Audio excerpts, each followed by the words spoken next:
Aviator. Rusha ndege, ushinde. Wapi utatua? Uamuzi ni wako. Aviator inapatikana kupitia pmbet.co.tz. Yes, bana, mara baada ya mechi kumalizika kati ya Al Masry na Simba katika dimba la Suez Canal, hapa ni hoteli ya nyota 5 ambapo wachezaji wa Simba wamefikia pamoja na viongozi na benchi la ufundi, lakini mara baada ya kupata chakula cha jioni nikaona ni vyema sasa walau kupata maneno mawili matatu na mmoja ya viongozi wa zamani wa Simba kwa upande wa ufadhili. Huu ni Azim Dewji, lakini pia akiwa ni mwanachama na supporter mkubwa kweli wa kosi ya Simba. Matokeo ya leo najua yamemuumiza, lakini yamemuumiza wengi sana kwa namna ambavyo Simba alicheza mpira mkubwa lakini wakashindwa kupata matokeo katika dimba hilo.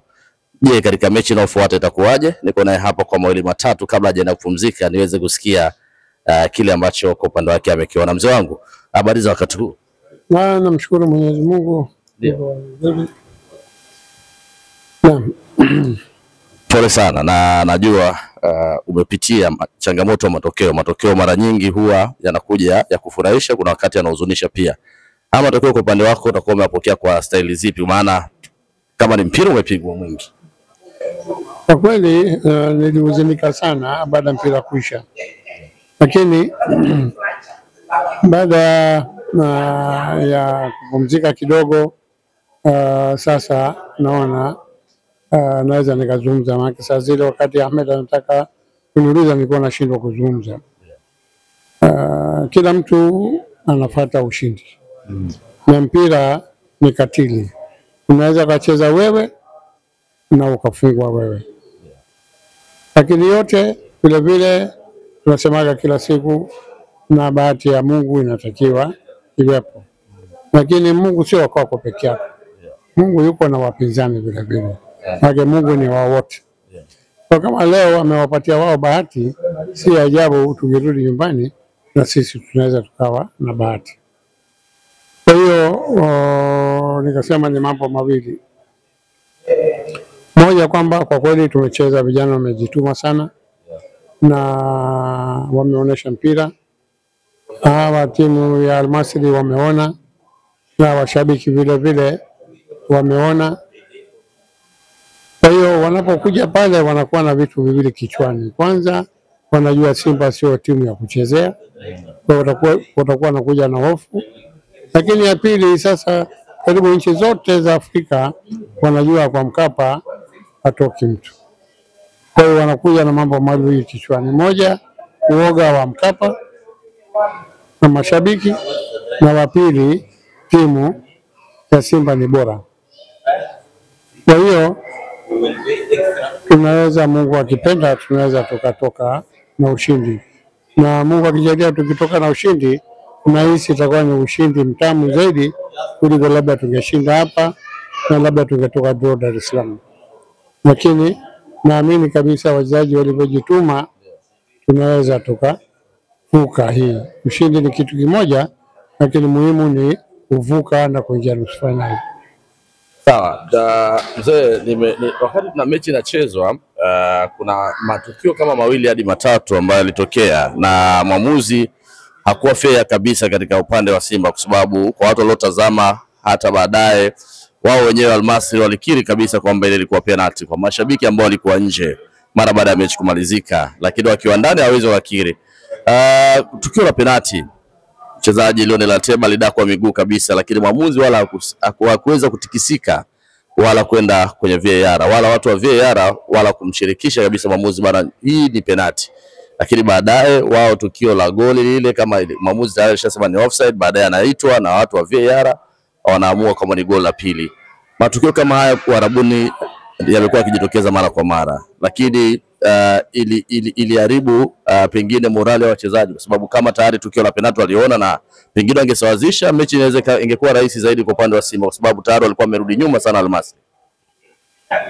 Ni kweli, lakini ndio mpira. Siku nyingine na wewe unaweza ukapa faida kwa jirani labda hajaona na ukashinda mechi. Kwa hiyo mimi silalamiki sana kwa upande wa refa, kwa ajili refa ni binadamu, anaweza akawa hakuliona, kutakuwa na mtu amemziba, lakini siku nyingine na vile vile unaweza ukapata bahati hiyo. Muhimu ni tungeshinda wala tusingekuwa tunalalamikia hiyo penalty, lakini kwa ajili tumefungwa ndio tunaanza kutafuta sababu ya kusema tumefungwa kwa ajili ya penalty. Mimi kwangu hiyo sio muhimu sana. Kwangu muhimu ni kama wamecheza vizuri na tuna uwezo wa kushinda, na Mungu akijalia tutashinda. Simba wamepossess na mara nyingi wamekuwa wakimiliki sana, wakipata nafasi nyingi, wakipiga mashuti mengi on target, lakini mwisho wa siku bado katika eneo la ushambuliaji linaendelea kuwa changamoto. Nilikuwa najaribu kuzungumza na scout wa Simba kuna wakati kama uliona, kumuuliza kuhusiana na aina ya washambuliaji waliopo. Lionel Ateba mara kadhaa amekuwa akipata nafasi za mwisho, lakini amekuwa hana maamuzi. Akakiri hilo, lakini akasema anahitaji zaidi kuongeza umakini, kwa sababu ndio mshambuliaji pekee ambaye anategemewa zaidi katika eneo ile la namba 9. Unadhani amewanyima magoli kwa namna gani, na kuna haja gani ya kocha kukaa naye chini kwa ajili nafasi ambazo wazipata ni nyingi, lakini bado jitihada binafsi ya kuhakikisha mipira inaenda kambani na kwa changamoto, ingawa sio wakati wa kulaumu mchezaji, lakini kama viongozi benchi la ufundi wanapaswa kuangalia namna gani, kwa sababu kama striker afungi sio rahisi kuona wengine watafunga, ndio utaona wana panic kina Elie Mpanzo na wengine. Ni kweli kwamba Simba hatuna maliziaji makini kabisa, hiyo haina ubishi. Tunatakiwa tuwe na mshambuliaji ambaye wakipata basi ujue tu hapa ni goli. Lakini nilikuwa nawaza leo kwamba hata huu mfumo wa FIFA na wa kafu na ligi yetu ina kasoro fulani. Kasoro yenyewe kwamba anapewa tuzo ya mfungaji bora. Sasa mfungaji anapewa sio kipimo sahihi, maana kwenye ligi anaweza akawa amefunga magoli 6 kwa kupitia penalty. Unaona? Au goli 8. Nakumbuka Ronaldo wakati alikuwa anacheza Manchester United, kila mechi lazima washinde kwa kupata penalty. Wakawa anakuwa mfungaji bora, lakini sio sahihi. Nasema kuwe na zawadi mbili, ya mfungaji na yule anayesababisha. Yule anayefanya assist na yeye awe anapata zawadi. Unaona, ndio uchoyo ya wachezaji itakuwa haipo, maana anajua akifunga yeye anaongeza pointi zake za kuwa mfungaji bora, lakini kama ana assist anapata zawadi, basi ile selfishness itakuwa hakuna. Kila mtu ataangalia bana, hata mimi nikitoa chumba kwa mwenzangu afunge, basi na mimi nitapata zawadi. Kwa hiyo nilikuwa naangalia namna kuweza kuwashawishi kuanzia TFF, na kwa ajili Karia ameshakuwa mjumbe wa CAF. Yes. Anaweza akapeleka pale akasema bwana, tunaona hivi inaweza kawa sawa. Kwa hiyo tunaweza tukaboresha mpira wetu zaidi. Lakini anayesababisha penalty kaumia, yeye hapati chochote. Anayekuja kufunga ndio anapata tuzo. Kwa hiyo nilikuwa nataka wafikirie namna kuweza kurekebisha hiyo. Kwa jumla performance ya Simba umeiona iko juu sana, ukiamini kwamba kwa Mkapa wanaweza kumaliza shughuli kama watakuwa serious zaidi. Kipi ambacho pengine viongozi kwa upande wa motisha, kwa maana kuendelea kutoa bonus ama benchi la ufundi, kipi kiboreshe zaidi ili kuweza kupata matokeo? Kwa sababu hii michezo hatua ya knockout watu wanatumia akili nyingi zaidi kuliko nguvu ambazo tumezoea kuona, na mara nyingi Simba amekuwa anacheza vizuri, lakini mwisho wa siku kwenda katika hatua nusu finali inakuwa ngumu sana. Kwa Muida lile unaiona, kwa sababu tayari amepoteza ugenini kwa goli 2-0. Ishapita scenario ya Kaizer Chiefs, Simba alifungwa 4, baadaye kwa Mkapa Simba akamfunga goli 3, akawa amekosa ile moja ku level scoreboard. Lakini pia Orlando Pirates hivyo hivyo, lakini kwa Muida ametoka kufungwa na Al Masry. Wengi wanaweka matumaini kwamba kwa Mkapa Simba anaweza kufanya jambo. Kweli nilivyosema kwamba hawa jamaa wana hofu mbili. Hofu ya kwanza, wameona Simba wanavyocheza, lakini karibu klabu zote kwenye bara la Afrika wanakuwa na hofu kuja kucheza kwa Mkapa. Maana wanajua kwa Mkapa hatoki mtu. Na hiyo haitokani na wachezaji, hiyo inatokana na mashabiki. Unaona, sasa imeshajengeka. Kwa hiyo hao wanakuja na hofu mbili kwamba Simba ni wazuri, lakini tunaenda kucheza kwa Mkapa. Kwa hiyo na hiyo inaongeza shida kwao. Kwa hiyo naamini, lakini kila siku nasema kama Mungu kapanga tutaweza kupita, na Mungu akijalia kupata ushindi, kutakuwa na ushindi mtamu zaidi kuliko ushindi kama tungeshinda leo au tungetoka draw alafu tukaenda kushinda goli moja, isingekuwa na utamu. Kwa hiyo tumefungwa na kila mpenzi ameona kwamba tumecheza mpira mzuri. Tulikuwa na makosa mawili matatu madogo, tumenyimwa penalty. Kwa hiyo tukishinda kule tutakuwa tumenyanyua hadhi ya Simba zaidi kuliko kama tungeweza kushinda leo. Kwa ajili watakuwa wanajua kwamba Simba kweli kule na Misri walifungwa kwa bahati mbaya. Mzee wangu, mimi nikushukuru sana na nikutakie kila laheri. Najua ni muda mzuri wa kwenda kupumzika sasa. Maki umetoka Dar es Salaam, tumefika Cairo, kutoka Cairo hadi Suez, kutoka hapa Suez hadi Suez Canal uwanjani. Hujapumzika kabisa kwa siku ya leo, bado unaipambania Simba yako. Namshukuru Mungu. Nataka wapenzi wajue huwezi kuwa kiongozi kama wewe huwezi kuwa mpenzi. Kwanza unakuwa mpenzi. Kwa hiyo wapenzi Kwa maumivu ulionao ni makubwa. Inaweza kuwa makubwa mara mbili, ile upenzi unaumia na ile uongozi unaumia vile vile. Lakini mpenzi anaumia kama mpenzi. Kwa hiyo ni ngumu kidogo. Tangu umesafiri na Simba huwa haipotezi. Leo umepoteza. Kuna doa lolote na kuna maumivu yote yalozidi? Ilikuwa sio lazima kwamba mimi nikisafiri na timu tushinde. Nasema kila siku kwamba Mungu tu anayewezesha.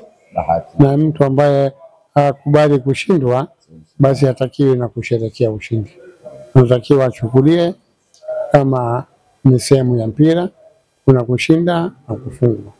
Kwa hiyo si vizuri kusema tu kwamba tunashinda nikienda basi mimi ndio naishindisha. Sasa hiyo imeprove kwamba kuja kwangu sio lazima tushinde. Lakini kuja kwangu inawatia morali wachezaji. Wakati tunapozungumza nao wanajua kwamba kuna mzee, mimi sasa ni mzee. Kuna wazee wanatoka wanaacha kazi zao wanakuja kufuatilia sisi. Kwa hiyo wanajaribu kuongeza nguvu ili waweze kupata matokeo mazuri. Hiyo ndio sababu inayonifanya nisafiri. Kusafiri ni tabu, na kila mtu anajua kuangalia mpira kwenye TV ina ladha yake kwa ajili inakuwa na marudio, lakini unapokuja hapa unaumia zaidi ukifungwa. Kwa hiyo hayo ndio maisha ya mpira. Ni yote maisha. Kuna muda unafurahi, kuna muda lazima. Kama uwezi ukahuzunika basi utakiwi kufurahi vile vile. Unatakiwa kuwa shabiki. Unatakiwa kuwa shabiki kama kila wakati unataka ufurahi. Na kila mtu anataka ushindi. Mshabiki wa Simba anataka ushindi na mshabiki wa Almasi anataka ushindi. Kila mtu anatafuta ushindi na kila mtu anaomba kwa Mungu wake. Na Mungu ni huyo mmoja. Leo atakufurisha wewe, kesho atamfurahisha yeye. Lakini yeye mpangaji, tunaendelea kumwomba kwamba atufurahishe ili na sisi tuvuke hatua ya robo finali. Maana sasa imekuwa kama ni tabia ya kufika robo finali na kutoka. Tunataka tuvuke tuende mbele. Ile kauli ya watu kusema mwaka robo wenyewe mmechoka pia. Inachosha, sio kwa ajili ya kwa ajili wenzetu wanatusema hivyo. Wanasema hivyo kwa ajili wao hawezi akafika huko. Na mtu asipofika kule anatafuta sababu tu. Wajaribu basi nao wafike robo finali. Sio kitu ndogo, ni timu bora 8 peke yake kwenye bara la Afrika. Kwa hiyo sisi tuko wa 8 bora kwenye Afrika. Afrika kuna timu 32 zinazoshiriki.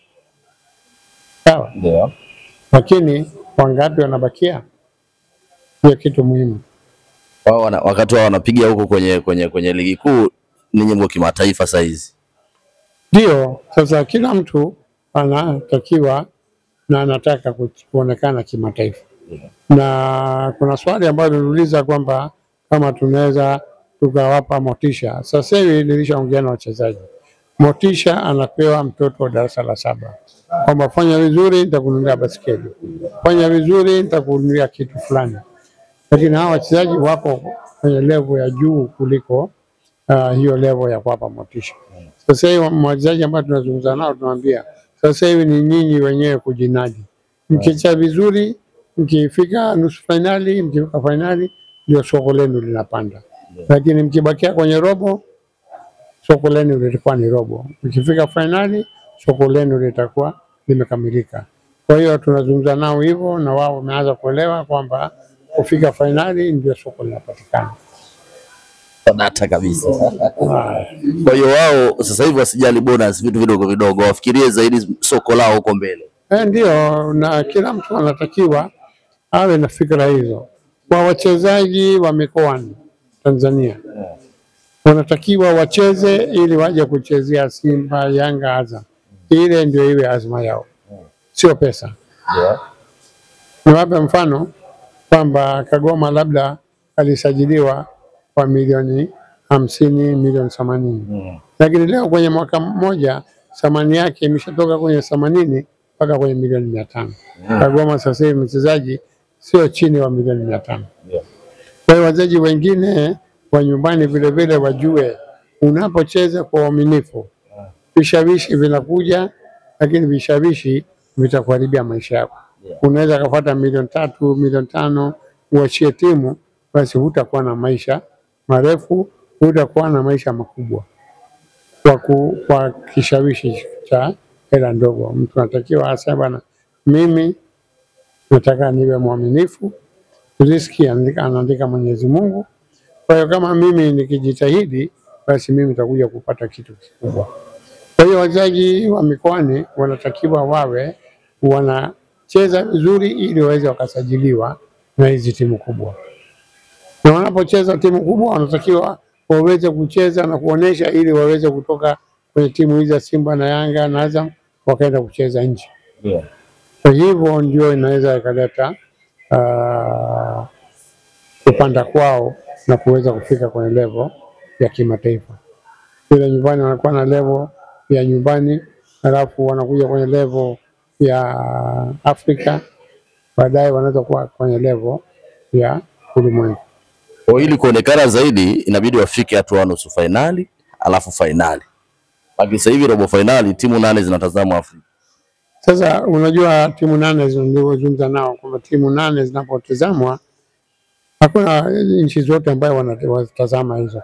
Wale nchi ambayo wanatazama ni wanatazama timu zao ambayo wanacheza. Kwa mfano sasa hivi ambayo watu watakuwa wanaangalia mpira mkubwa, watu wengi ni watu wa Tanzania na watu wa Misri.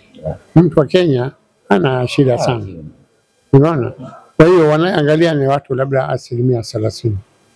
Unapofika nusu, sasa hata yule Mkenya anataka kuangalia waliofika hawa nusu, maana zimebaki timu 4 tu. Kwa anashawishika kuona. Na anapofika finali, basi 80% ya Afrika nzima wanawaangalia kwamba tuangalia finali nani anaweza. Lakini sio tu kwamba ni nchi za Kiafrika watakuwa wanaangalia, hata nchi za Ulaya makocha wao watakuwa wanaangalia ile finali ili kuweza kujua kwamba huyu mchezaji fulani naweza akaja kunisaidia kwenye timu yangu.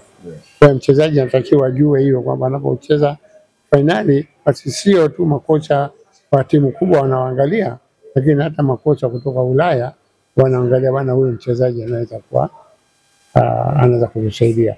Kwa anaweza kupata soko. Kwa hiyo nikamwambia wachezaji kama kujinadi, basi ninyi wenyewe mkicheza vizuri mtaweza kupanda na kuonekana na watu ambayo mnawataka wao waone. Lakini msipokuwa na ile hamu ya kwenda kucheza nje, basi mtaishia kwenye robo au kwenye makundi. Yaani mtaishia hapa. Nikushukuru sana na nikutakia usiku mwema usiokuwa na bughudha. Ulale salama. Mungu akuamshe salama ukiwa na afya tele. Ili tuanze safari tena kuelekea Dar es Salaam. Waki sasa nafikiri kesho safari pia inaanza. Inshallah tutarudi, lakini nataka niwaombe tu wapenzi kwamba tumejituma sisi na wachezaji. Sasa ni jukumu lenu, mkitaka ushindi, nilivyosema awali kwamba kwa Mkapa isipojaa ushindi unakuwa shida. Kwa mja kwa wingi na kusupport timu yetu ili tuweze tukavuka. Mnajua kwamba mwaka jana au kwa mwaka juzi tulimfunga goli 6 pale. Walikuwa Oroya. Sio Oroya au Galaxy. Unaona walifungwa pale. Kwa si ajabu kwamba tunaweza piga na tukavuka. Na hiyo credit obviously itaenda kwa wapenzi. Msipojitokeza msije mkaanza, na tukishinda msije mkaanza kujitamba kwamba tumeshinda. Bila nyie kuja msije kuchukua hiyo credit. Mnatakiwa mje ili nyie na nyie sasa mimi nilikuwepo na mimi nilishangilia, na kushangilia kwangu ndio nafanya timu ifanye vizuri. Aviator, rusha ndege, ushinde. Wapi utatua? Uamuzi ni wako. Aviator inapatikana kupitia pmbet.co.tz.